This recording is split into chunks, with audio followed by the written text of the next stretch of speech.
October থেকে শুরু হচ্ছে যুক্তরাষ্ট্র প্রবাসীদের এনআইডি কার্যক্রম। জাতীয় নির্বাচনে ভোটাধিকার নিয়ে ব্যাপক উৎসাহ উদ্দীপনা প্রবাসীদের মাঝে। চলতি মাসে দূতাবাসের মাধ্যমে প্রবাসীদের এনআইডি বিতরণ কার্যক্রমের জন্য যুক্তরাষ্ট্র যাচ্ছেন নির্বাচন কমিশনের বিশেষ দল। যুক্তরাষ্ট্র থেকে সিদ্দিকুর রহমান সুমনের পাঠানো তথ্যচিত্রে ডেস্ক রিপোর্ট। বর্তমানে দেশের বাইরে অবস্থান করছে প্রায় ১.৫ কোটি বাংলাদেশি নাগরিক।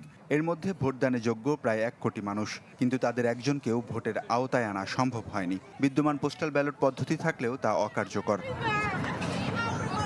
বিভিন্ন সময় সরকার ও রাষ্ট্রপ্রধানরা প্রবাসীদের ভোটাধিকার প্রদানের বিষয়ে আশ্বাস দিলেও তা কার্যকর হয়নি।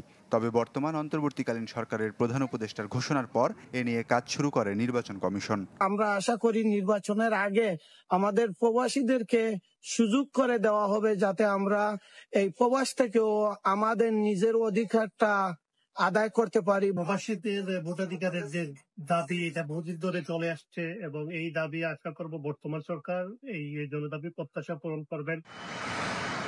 ভোটাধিকারের পাশাপাশি জাতীয় সংসদে প্রতিনিধিত্ব করার জন্য সংসদে সংরক্ষিত প্রবাসী আসনের দাবিও জানান তারা। প্রবাসীদের একটা দাবি হলো যে বাংলাদেশের জাতীয় সংসদে যেভাবে মহিলাদের জন্য একটা সংরক্ষিত আসন রয়েছে, প্রবাসী এক্সপার্টিজের জন্য এভাবে একটা সংরক্ষিত আসনের ব্যবস্থা করা হোক। 14 থেকে 25 সেপ্টেম্বর যুক্তরাষ্ট্রে অবস্থান করবে নির্বাচন কমিশনের technical team. Washington DC, New York, Miami ও লস অ্যাঞ্জেলেসে ভোটার নিবন্ধন ও জাতীয় পরিচয়পত্র প্রদানের প্রক্রিয়া নিয়ে হবে মতবিনিময় সভা।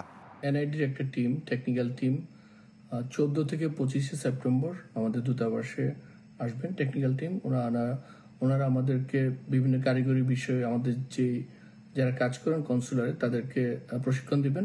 যারা এনআইডি কিংবা স্মার্ট কার্ড পাননি তারা আগামী অক্টোবর মাস থেকেই কনসুলেট জেনারেলের থেকে এই সেবা গ্রহণ করতে পারবেন বলেও আশাবাদ ব্যক্ত করেন কনসাল জেনারেল। প্রবাসী যারা বাংলাদেশে বসবাস করেন, যারা এখনো এনআইডিটা নেননি বা স্মার্ট কার্ড যেটা আমরা বলে থাকি সেটা এখনো গ্রহণ করেনি, তারা আমাদের দূতাবাস থেকে এই সেবাটা গ্রহণ করতে পারবেন 1 অক্টোবর থেকে। চূড়ান্ত ভোটার তালিকা অন্তর্ভুক্তি আর ভোটদানের পদ্ধতির ব্যাপারে নানান সমীকরণ থাকলেও আগামী নির্বাচনে তারা প্রথমবারের মতো ভোট দেবেন, এমনটাই প্রত্যাশা যুক্তরাষ্ট্র প্রবাসীদের।